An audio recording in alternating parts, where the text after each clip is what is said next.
என் அன்புக்குரிய உறவுகளே வணக்கம். கடந்த 2-3 தினங்களாக நம்முடைய துணை முதலமைச்சர் தம்பி உதயநிதி கடுமையான சொல்லாடல்களை பயன்படுத்தி கொண்டிருக்கிறார்.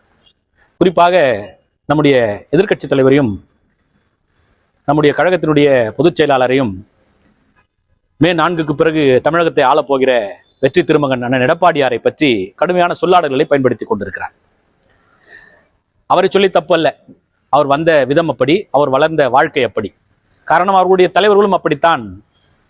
காமராஜரை அவர்கள் பேசாததா, ஏன் பெரியாரை அவர்கள் பேசாததா, இது ஒன்று புதிதல்ல. ஆனால் புரட்சி தலைவருடைய பாசறையிலேயும் மாண்புமிகு அம்மாவினுடைய பள்ளியிலேயும் பயின்ற மாணவர்கள் தான் இது போன்ற தரம் தாழ்ந்த வார்த்தைகளை நாம் பயன்படுத்துவதில்லை. பயன்படுத்த தெரியாது என்று அல்ல, பயன்படுத்தக்கூடாது என்று இருக்கிறோம். குறிப்பாக என்னுடைய தேர்தல் பிரச்சாரத்தை நான் காஞ்சிபுரத்தில் இருந்தும், அண்ணா பிறந்த மண் காஞ்சிபுரத்தில் இருந்தும், என்னுடைய தந்தையார் தன்னுடைய தேர்தல் பிரச்சாரத்தை கருணாநிதி பிறந்த திருவாரூரில் இருந்து தொடங்கி இருக்கிறோம். மாறாக திரு எடப்பாடி எங்கிருந்து பிரச்சாரத்தை தொடங்கி இருக்கிறார் என்று கேட்டிருக்கிறார். நம்ம மயிலாப்பூர்ல இருந்து தொடங்கிட்டோமா? அதை அவரு இப்படி கொண்டு வரார். அனைத்து இந்த அண்ணா திராவிட முன்னேற்ற கழகம் என்றைக்குமே திராவிட கொள்கையோடு திராவிட சித்தாந்தத்தோடு இருக்கிறது. மாறாக கடவுள் நம்பிக்கையும் இருக்கிறது. நாங்கள் வெளிப்படையாக சொல்லுகிறோம். ஆனால் நீங்கள் கடவுள் மறுப்பாளர்களாக இருந்து கொண்டு சனாதனத்தை ஒழிக்கிறேன் என்று சொல்லிக்கொண்டு கோயில் கோயிலாக நீங்களும் உங்களுடைய தாயாரும் போகிறீர்களா இல்லையா? வாக்கு பெறுவதற்காக, வாக்கு பிச்சைக்காக தரம் தாழ்ந்த செயல்களை செய்து கொண்டிருப்பது நீங்கள். மாறாக உண்மையை ஒப்புக்கொண்டு நேர்மறையான அரசியலை செய்து கொண்டிருக்கிறோம் அனைத்து இந்த அண்ணா திராவிட முன்னேற்ற கழகத்தை சார்ந்தவர்கள். அப்ப நீங்க இந்த மாதிரிலாம் பேசக்கூடாது. முதல்ல நீங்க யாரு, உங்களுடைய வளர்ப்பு என்ன, உங்களுடைய தராதரம் என்ன என்பதை தெரிந்து கொண்டு நீங்கள் பேச வேண்டும். அதை தாண்டி இன்றைக்கு திருச்சியிலே முதலமைச்சர் அவர்கள் பேசுகிறார். ஏலத்தில் அதிக தொகையை கட்டி முதலமைச்சராக வந்தார் திரு எடப்பாடி என்று சொல்கிறார். நான் அவரிடத்தில் ஒரு கேள்வி வைக்க விரும்புகிறேன். 1969ஆம் ஆண்டு பேரறிஞர் பிறந்தகை மறைந்த பிறகு உங்களுடைய தந்தையார் எவ்வளவு ஏலத்தொகையை கட்டி அந்த முதலமைச்சர் நாற்காலியில் அமர்ந்தார் என்பதை நீங்கள் வெளிப்படையாக சொல்ல முடியுமா?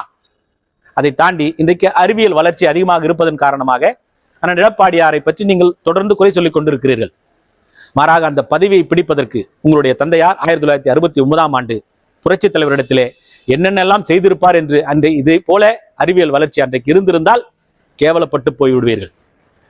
அதனால் முதலிலே எந்த குறை சொல்வதற்கும் உங்களுக்கு எந்த விதமான தகுதியும் கிடையாது, தார்மீகமும் கிடையாது. நேர்மறையான அரசியலை முன்னெடுங்கள். குறிப்பாக அனைத்து இந்த அண்ணா திராவிட முன்னேற்ற கழகத்தை பற்றி உங்களுக்கு குறை சொல்வதற்கு எந்த விதமான பேசுபொருளும் இல்லை.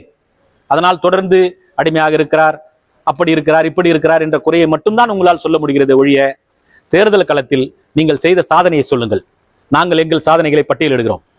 தேர்தல் களத்திலே உங்களுடைய அரசியல் நிலைப்பாட்டை முன்னெடுத்து வாருங்கள். நாங்கள் எங்களுடைய அரசியல் நிலைப்பாட்டை முன்னெடுத்து வருகிறோம். மக்களிடத்திலே வைப்போம். யார் சிறந்தவர்கள் என்று அவர்கள் முடிவு செய்யட்டும். அதை தாண்டி இவர்களுக்கு அப்படி இருக்கிறார்கள், அவர்களுக்கு இப்படி இருக்கிறார்கள் என்று தொடர்ந்து ஒரே பொய்யை, தேவையில்லாத பேச்சை தொடர்ந்து நீங்கள் மக்களிடத்தில் முன்னெடுக்கிறீர்கள். மக்கள் அதை விரும்பவில்லை, ரசிக்கவில்லை. அதுதான் யதார்த்தம். நீங்க சொல்லிட்ட உடனே மக்கள் 4 பேர் கைத்தட்டினாலும் யார் கைத்தட்டுவது? யார்? உங்கள் கூட்டத்தில் உங்கள் கட்சியை சார்ந்தவர்கள் கைத்தட்டுகிறார்கள். பொதுமக்களிடத்திலே கேளுங்கள், நீங்கள் பேசக்கூடிய பேச்சை அவர்கள் ரசிக்கிறார்களா என்று. துளியும் உங்களுடைய பேச்சை அவர்கள் விரும்பவில்லை. காரணம், உங்களுடைய தரம் அப்படி, உங்களுடைய தராதரம் அப்படி மக்கள் நல்ல தெளிவாக புரிந்து கொண்டிருக்கிறார்கள். எனவே உங்களுக்கு ஒன்றை மட்டும் சொல்லிக்கொள்ள கடமைப்பட்டிருக்கிறேன். தேர்தலிலே நேர்மையை கடைபிடியுங்கள், அரசியலிலே தூய்மையை முன்னெடுங்கள். அது உங்ககிட்ட கிடையாது. இருந்தாலும் ஒரு கோரிக்கையாக நாங்கள் வைக்கிறோம். தரம் தாழ்ந்த பேச்சுக்களை நீங்கள் பேசக்கூடாது. எங்களுக்கு பேச தெரியாமல் அல்ல, நாங்கள் பேசக்கூடாது என்று நாங்கள் கடந்து போகிறோம். காரணம், நாங்கள் வளர்ந்த விதம் அப்படி. அதனால நீங்க பேசுறீங்க, இனியும் இது போன்ற தரம் தாழ்ந்த பேச்சுக்கள் தந்தையும் மகனும் முன்னெடுப்பீர்கள் என்று சொன்னால் நாங்களும் அதை பேச வேண்டிய சூழ்நிலைக்கு நீங்கள் எங்களை தள்ளிவிடுவீர்கள் என்றுதான் நாங்கள் சொல்லுவோம். காரணம், மனைவி இருக்கிற போது யாரோ ஒரு பெண்ணுக்காக ஒருத்தர் பால்டாயில் குடிச்சிட்டாரு அப்படின்னு நாங்கள் சொல்ல முடியுமா? எங்களுக்கு அது தேவையில்லை. காரணம், அது உன்னுடைய தனிப்பட்ட வெறுப்பு, ஒரு தனிப்பட்ட மனிதனுடைய வெறுப்பு. அதை நாங்கள் பேச மாட்டோம். இது போன்ற நிறைய சங்கதிகள் இருக்கிறது. எங்களுக்கு பேச தெரியாமல் இல்லை, நாங்கள் பேசக்கூடாது என்று கடந்து போகிறோம்.